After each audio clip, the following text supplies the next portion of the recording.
Hello, I'm Tamara Banks, and welcome to Denver Decides. This community partnership is dedicated to accessible and transparent elections. The partnership includes the League of Women Voters of Denver, Interneighborhood Cooperation, and Historic Denver. Denver Decides is presented by Denver 8 TV. Our mission today is to present a ballot issue form in anticipation of the general election coming up on Tuesday, May 7th. One of the ordinance questions on this year's ballot is Initiative 300. This initiative asks voters to adopt a measure that secures and enforces basic rights for all people within the jurisdiction of the city, including the right to rest and shelter oneself from the elements in a non-obstructive manner in outdoor public spaces, to eat, share, accept, or give free food in public spaces where food is not prohibited, to occupy one's own legally parked motor vehicle or occupy a legally parked vehicle belonging to another with the owner's permission, and to have a right and expectation of privacy and safety of or in one's person or property. Our format for this forum will follow a basic debate with opening and closing statements, cross-examination, and will include responses to questions submitted by the forum organizers. Let's begin by meeting the participants who will present and discuss the pros and cons of Initiative 300. Beginning at my right is Ms. Therese Howard, who is with the Denver Right to Survive Committee, and she will be speaking in favor of Initiative 300. And on my left is Cody Belsley, Policy Director with Common Good Consulting, who will be speaking against Initiative 300. Welcome to both of you. Thank you for being here. Thank you. We'll begin with 1 minute and 30-second opening statements from both speakers. And as you can see, our timers are right out front, so you can see and keep track of the time that you have left available. Ms. Howard, you're up first, speaking for Initiative 300, and you have 1.5 minutes with your opening statement. Thank you. My name is Therese Howard. I'm an organizer with Denver Homeless Out Loud for the past 7 years, and I'm here to speak in support of the Right to Survive. The Right to Survive initiative was brought to the people of Denver by Denver voters, by 10,000 signatures of folks supporting this. This initiative protects basic human and constitutional rights of people who are homeless in our city right now. These are rights that are acts of survival that every person has to do, but that someone who is homeless has to do in public space because they have no private space of their own to do this. That is sleeping, sitting, laying down, covering yourself, using any form of protection from the elements.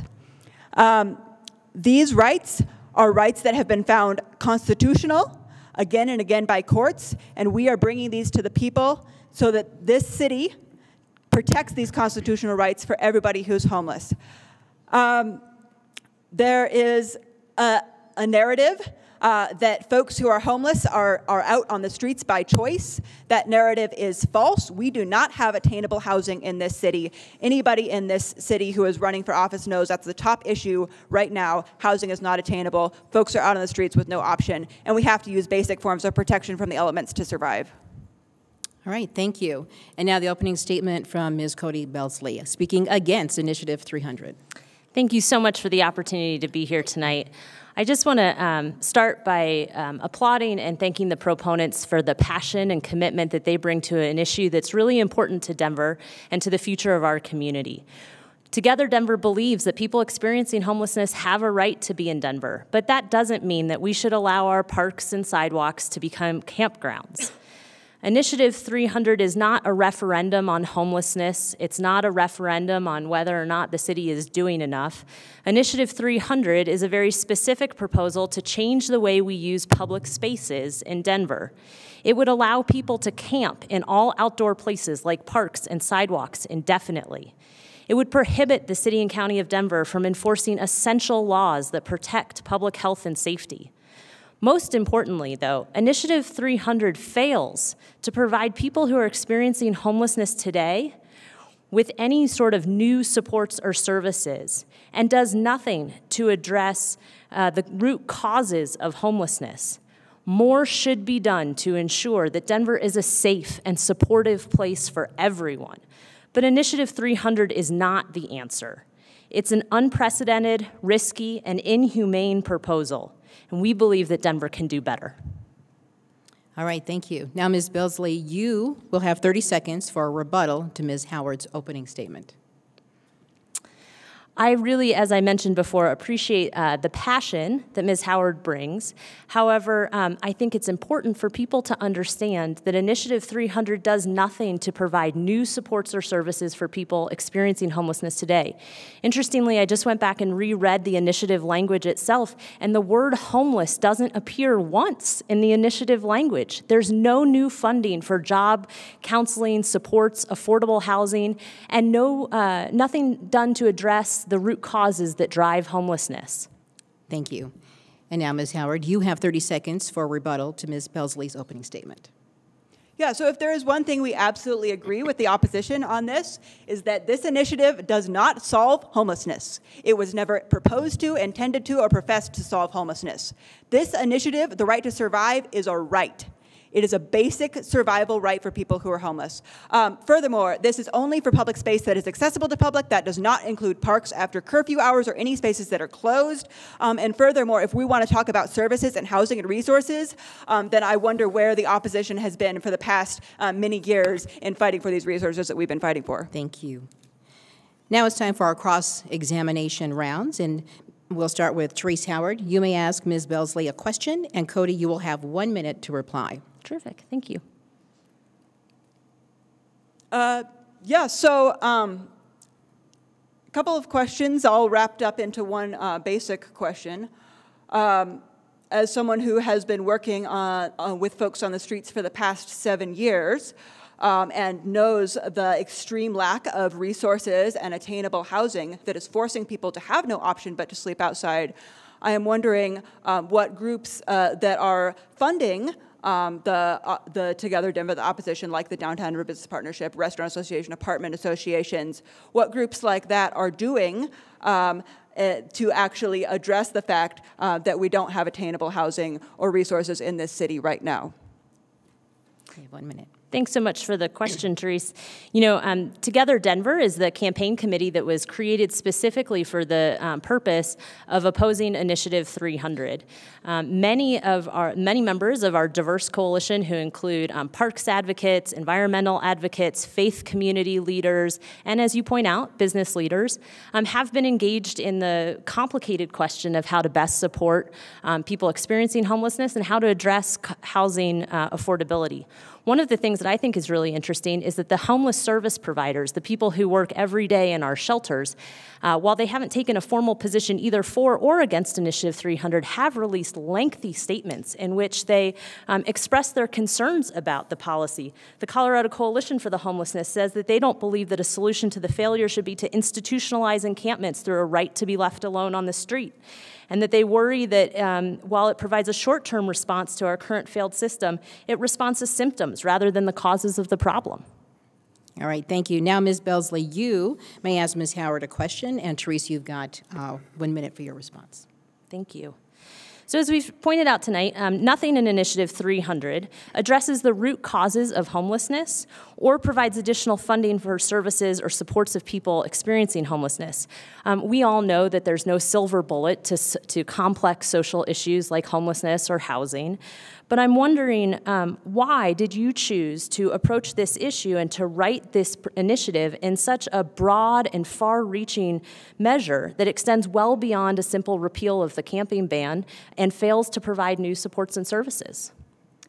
Thank you for the question. That's a great question. So we did this because after years of surveying folks on the streets, being with folks on the streets, being on the streets, and seeing the effect of these laws, after looking at what happens around the nation with the criminalization of homelessness, not just in one law or another, but in many laws, we know that repealing just one law, what the most egregious of which is the urban camping ban, which makes it illegal to use any form of protection from the elements other than your clothing. Repealing just that one egregious law is not enough. We need to ensure, as any oppressed community, that basic rights are protected and that no other law can be written ever again that violates these rights. Furthermore, there are other issues around sleeping in vehicles and sharing food that have been criminalized across the nation that are not criminalized right now and that we want to prevent from ever being criminalized right here in our city of Denver. All right, thank you. On round two, let's continue with the cross-examination. And again, Cody, it's your turn to ask Teresa a question. And Teresa, you'll have 1 minute to reply.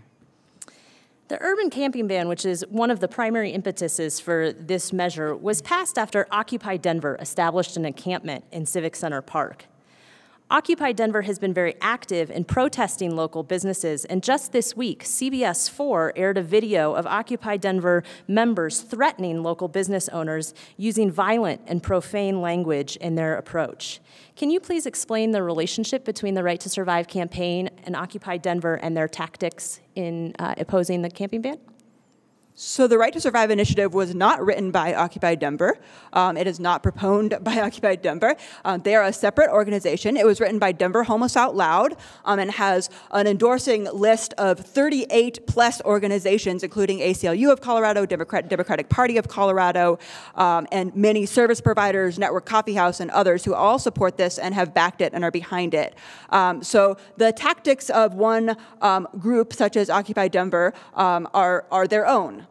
That should not reflect on the work of many organizations that are fighting for this, that have a wide variety of tactics. This is not a conversation about tactics. This is a conversation about protecting people's basic human rights.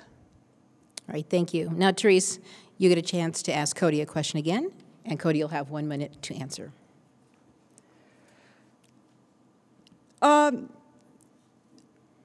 So I would like to know, for your own experience as a member of Denver, as a citizen of Denver, what do you do when your rights are violated? And what have you had to do in order to protect yourself from the elements, to sit and to survive without access to a private place to be? So I appreciate that question. I consider myself extremely fortunate to have been given, to be blessed with safety and resources and the comfort of stable and secure housing. My family and I are very committed to the safety and security of all members of the Denver community and are quite active in serving and volunteering with our church and with other service-based organizations. I don't have firsthand experience being homeless. However, I can say that as a person of faith and as a person of deep commitment to the community, I believe strongly that we can find solutions to our homeless challenge that are much more humane, much more compassionate than closing the doors on people and telling them to sleep outside.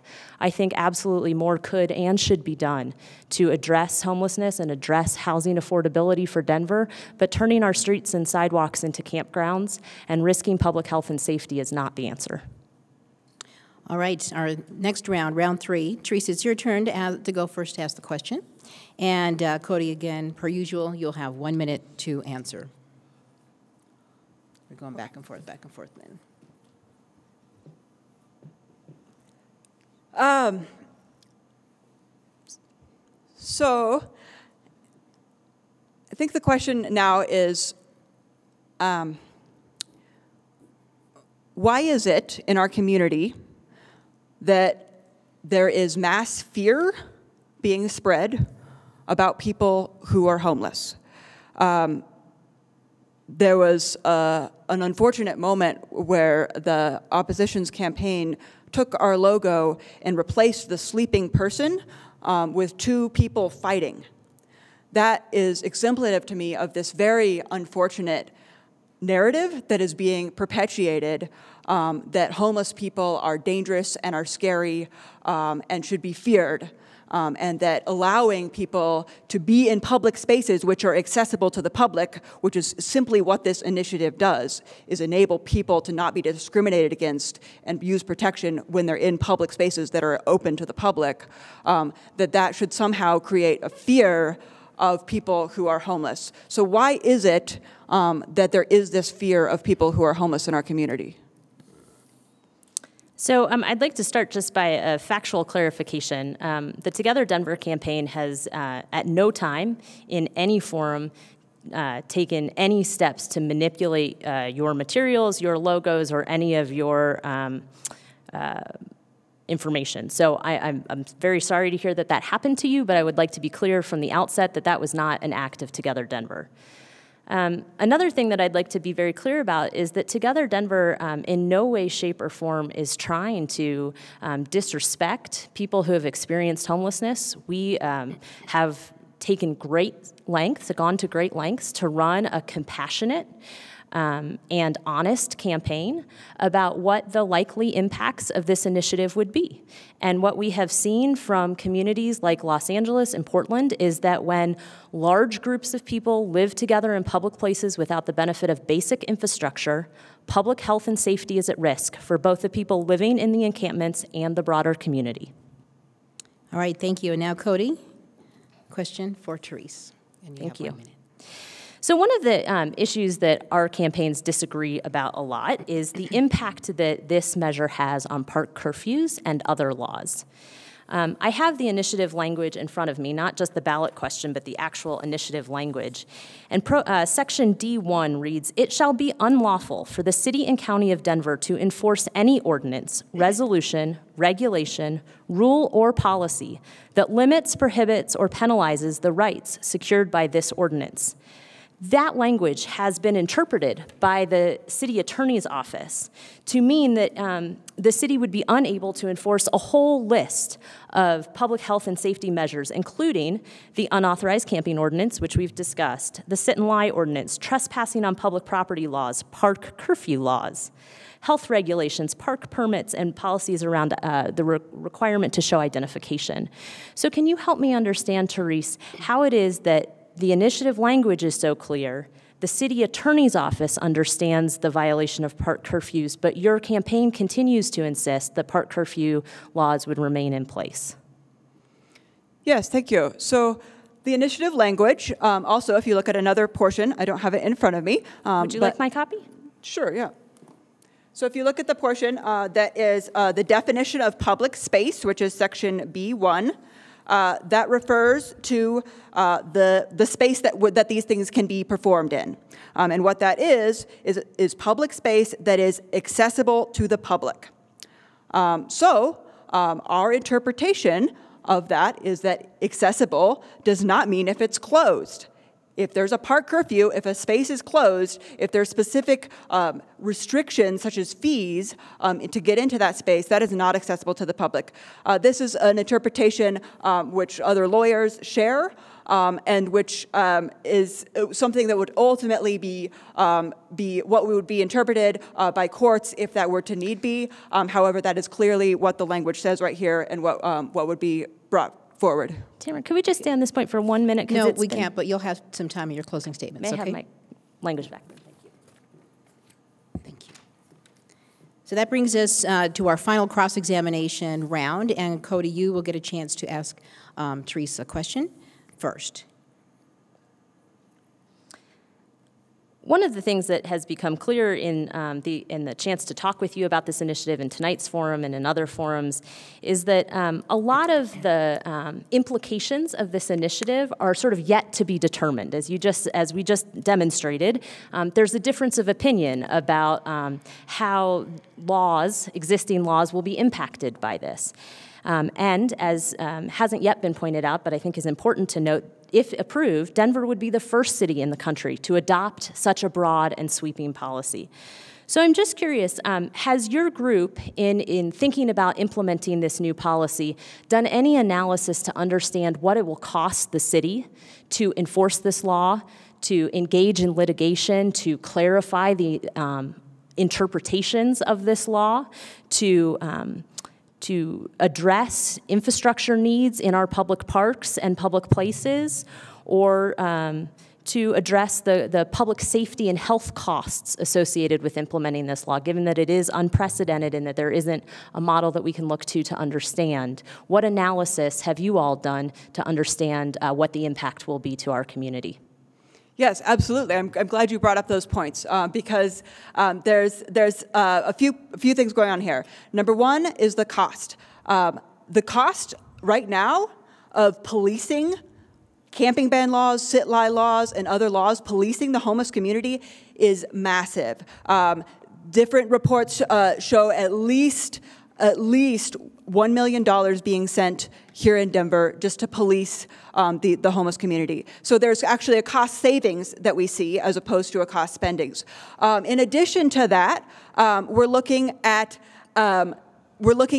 addressing the basic sanitation public needs of our community that we've had for years and we have been fighting for years. So that's basic trash infrastructure that should be there right now and is not around. That's basic public restrooms that should be rare and are not right now. And so those are things that the city absolutely should be spending more resources on, and they are not. And we hope that this will be incentive to push the city to spend money on those basic resources because people are going to simply be in places that they are already at now. This does not change the places where people are at. This changes people's rights in those places and whether or not they're criminalized for that activity.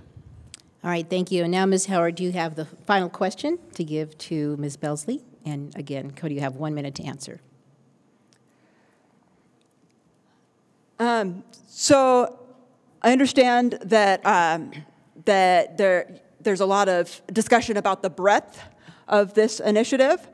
And I want to point to another perspective on that and ask your opinion on this. So the breadth is sleeping, sitting, laying down, covering yourself, sharing food, sleeping in your vehicle, and having privacy of your property. That's the breadth we're talking about.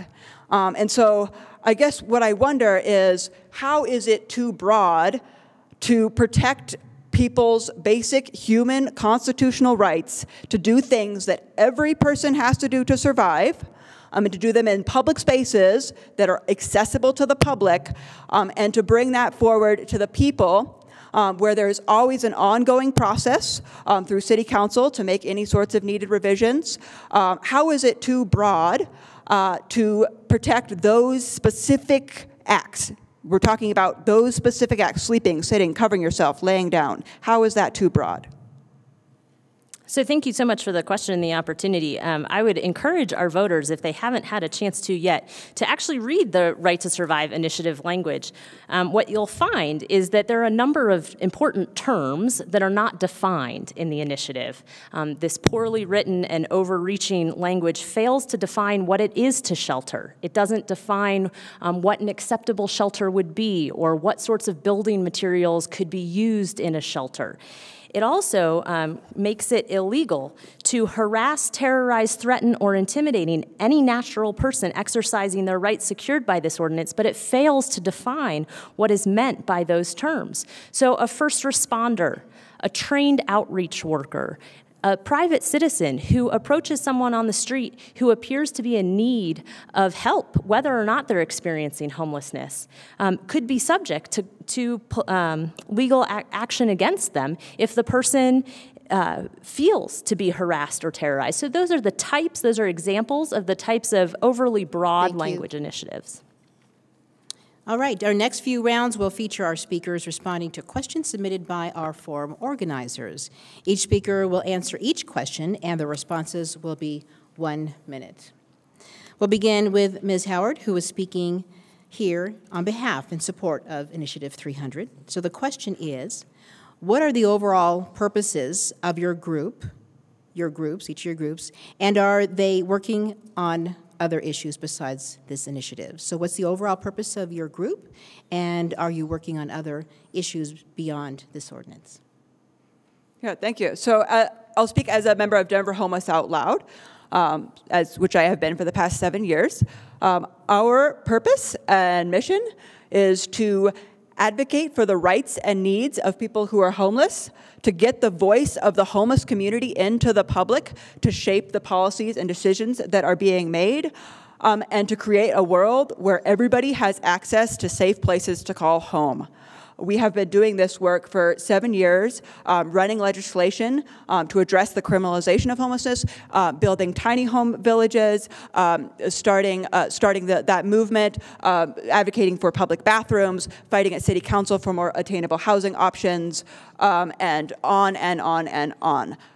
This is our work, and this is what we continue to do. All right, thank you. Same question to you, Ms. Bisley. I'm here on behalf of Together Denver. We are a campaign committee created explicitly for the purpose of opposing Initiative 300 on the May ballot.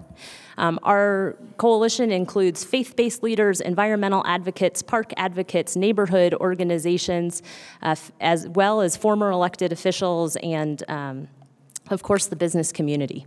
Our organization exists only for the purpose of opposing Initiative 300. All right, our next question from our organizers. Please give examples of organizations that are supporting and or funding your group. And Cody, we'll start with you this time. Terrific. I guess I anticipated that question a little bit with my last answer. Together Denver has complied fully with all campaign finance transparency laws, and so a list of our donors is available through the city's website, as well as a list of all of our expenditures. As I just mentioned, our coalition is broad and growing every day. It includes, as I said, environmental leaders who are concerned about water quality, park leaders who are concerned about the state of our public parks and what will happen if people are allowed to camp and live in those parks, faith-based leaders who believe that there's a more compassionate and humane response to homelessness than closing the doors, former elected officials, including former Denver Mayor Wellington Webb, and then, of course, business organizations as well. All right, thank you. Therese?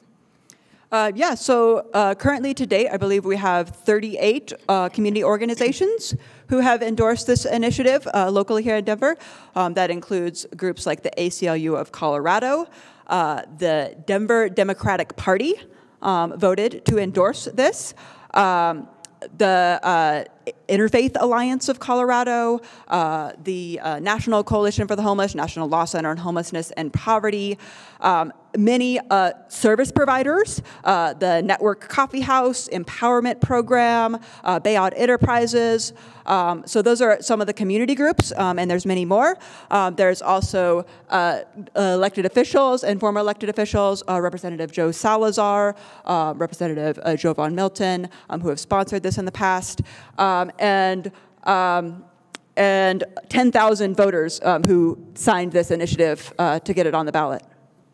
All right, thank you both. Let's continue on with the question submitted by our forum organizers.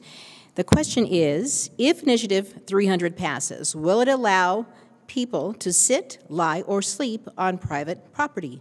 And Therese, you get to answer first. No. That is a very, very simple question. The answer is no. This initiative is simply for public property.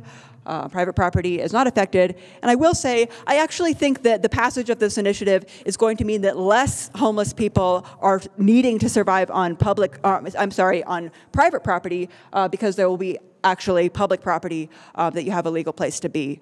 So no, this does not allow people to be on private property. Those trespassing laws still exist. Yes. All right, thank you. Facts are facts, so I agree wholeheartedly. There is nothing in the initiative language, which again, we would encourage voters to go and read, that changes rights to private property access. I do want to point out, however, that the definition of public place that is included in this initiative is quite broad. And it says any outdoor property that is owned or leased in whole or in part by the City and County of Denver, accessible, and for which there is an easement. The list of impacted properties is long, so it includes sidewalks, alleyways behind residential neighborhoods and businesses, the medians in between streets, our public parks, our pocket parks, playgrounds, even the 14,000 acres of mountain parks controlled by Denver Parks but are outside of the City and County of Denver are impacted by this. So while it is true that nothing about this changes access to private property, the impacts to private property owners will be significant. All right, thank you. And our final round of questions submitted by our organizers.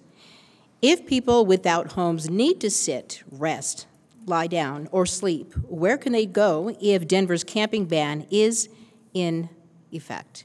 And Cody, we'll start with you this time. So I guess I just need a clarification. You're asking about the current status. So what's legal today? If people without homes need to sit, rest, lie down, or sleep, where can they go if Denver's camping ban is in effect?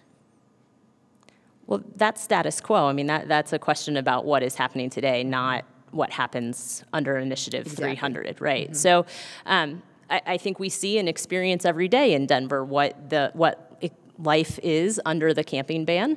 I'm not sure I understand the relevance of the question to the impacts of Initiative 300, however, because Initiative 300 is a different proposal. Right. Well, I guess the notion behind this from our organizers is, what are the options left? Oh, I think there are a lot of options left to the city to really sit down in a collaborative way and work together to understand. So let me have that start over again, because we had clarification for the question. Okay, so we'll start about, you were what, 10 seconds in? Oh, 1 minute? Okay, we'll start at 1 minute. Thank you very much. Mm-hmm. I think the solution moving forward is for city leaders, impacted stakeholders, service providers to sit down together and to really say, what is the best path forward for Denver? I appreciate that those conversations have been ongoing for a long time. I know these are complex issues. There are no silver bullet solutions, but the question on the table today is not a referendum on homelessness in Denver. The question on the table today is really a land use policy question as proposed by Initiative 300. And this initiative does nothing to support people experiencing homelessness, address our root causes of homelessness, or create safer options for people than they face today. All right, thank you. And Teresa, I'll ask you the same question. What are the options available? And I'll give you an extra 10 or 15 seconds to make it up. Okay. Yeah, that's a great question. What are the options available with the camping ban right now? The options are get stuffed into a shelter during the night hours if that's possible, if you can access that shelter. And that is a big if. That depends on the numbers of spaces that are available, which are not enough to meet the need, and that depends on your own accessibility issues due to physical disability, due to mental health, due to wanting to stay with your partner, and infinite other work hours, infinite reasons why people cannot access shelters. So where you go into housing? No, we can't afford housing. Do you go to another city? I guess that's the choice. The question is, where do you break the law in this city? And I know every day people who are asked by a cop, you move along, and the question is, move along to where? There is nowhere to legally go. And so where you move to is somewhere else. We call it homeless whack-a-mole. It is completely ineffective. It does not connect people to services, and that is the reality of the camping ban right now in this city. What we will see in the passage of this initiative is a protection of people's rights to be somewhere and quit playing this ineffective game of homeless whack-a-mole. All right, thank you. Well, the good news is we're doing really well on time, so you each have another minute to do a little follow-up on something you wanted to clarify or get more in-depth on. So, Teresa, since we're going back and forth, I'll start with you this time. You have a minute to clarify anything else that you'd like to say that has been brought up in this series of questions. Yeah, I would like to clarify around the point of that this initiative does nothing to help or to support folks who are homeless. I think you only have to live on the streets a few days to know that that is not true. The ability to use a blanket or a tarp to stay warm when it's 10 degrees is help and protection for people who are homeless. The ability of folks who are homeless to connect with outreach workers and not be displaced on every day and every night is ability for folks to be helped. The ability of folks to stay in a place where they are not awoken multiple times throughout the night, as police statistics show is happening, and as we know, is help for folks who are homeless. So I think we need to put ourselves in a cap of looking at what reality is, and what reality is that folks are on the streets tonight, tomorrow, and for the foreseeable future. And helping folks who are homeless right now means protecting these basic human and constitutional rights as we continue to fight for basic housing and other needs. Thank you. So I'd like to just reiterate again that together Denver believes that everyone has a right to be in Denver, and we believe that Denver should be a safe and welcoming and supportive community for everyone. The concern for us, in part with Initiative 300, is this broad language that makes it unlawful for an employee or agent of a government agency or business to approach people in need. We actually believe that the way this is written, it could have a chilling effect on the ability of outreach workers, first responders, and others who are trying to address the kinds of concerns and provide services to people in need. Interestingly, while most of Denver's homeless service providers have opted not to take a position formally for or against, they have released statements in which they have addressed their concerns about this policy. And I think one of the things that they said is really powerful. The Homeless Leadership Council, which is a group of 9 of Denver's major homeless service providers, say that the minimal concept of survival provided by the initiative offers limited time. Thank you. And that brings the end to our Q&A period, and now we get to start with closing statements. Each speaker will get 1.5 minutes for a closing statement, and we will reverse the order of the opening statements, which means we'll begin with you, Cody. You get to start. You're here speaking against Initiative 300, and again, you have 90 seconds for your closing statement. Thanks so much, and thanks to Channel 8 for hosting this important forum tonight. I really appreciate it. It's really important that we not lose sight of the fact that this is not a referendum on homelessness, and this is not a referendum on whether or not the city is doing enough to address homelessness. This is a very specific question in front of voters about how we want our public spaces to be used. Initiative 300 would allow people to camp in all outdoor public places. It would prohibit Denver from enforcing essential laws that protect public health and safety, and most importantly, it fails to support people experiencing homelessness today or to address the root causes of homelessness. We believe strongly that we can do better. We can find better solutions to supporting our homeless neighbors. We have to keep in mind that this is an unprecedented, risky, and inhumane proposal, and we urge all Denver voters to vote no. All right, thank you. Therese. Thank you, yes, thank you for having this. This is unprecedented. This is the first time in the nation that any initiative to decriminalize homelessness has gone before the people. And we are excited to be leaders in this process, and so that the people of Denver have a chance to take action to protect people who are homeless, take one step forward as we continue this fight for housing and options for all. But right now, we know the reality is people are homeless on our streets, and we have to be humane. I think that it's interesting that the way it's framed is in terms of land use and not in terms of human use. Are we talking about land and property here? Are we talking about profit here? Business profit, or are we talking about humans and their rights and survival, their basic needs every day? The folks who are leading this opposition are folks who have the resources to actually create housing for our community. And instead, we continue to be in this situation where we, as people of Denver, have to stand up to this oppression, get the vote of the people, and say that no more can basic acts like using a blanket be criminalized, and we are going to continue this fight forward however long it takes. All right, thank you.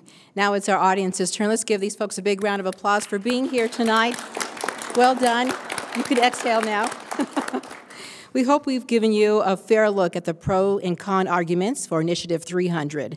Again, this initiative asks voters to adopt a measure that secures and enforces basic rights for all people within the jurisdiction of the city, including the right to rest and shelter oneself from the elements in a non-obstructive manner in outdoor public spaces, to eat, share, accept, or give free food in public spaces where food is not prohibited, to occupy one's own legally parked motor vehicle or occupy a legally parked motor vehicle belonging to another with the owner's permission, and to have a right and expectation of privacy and safety of or in one's person property.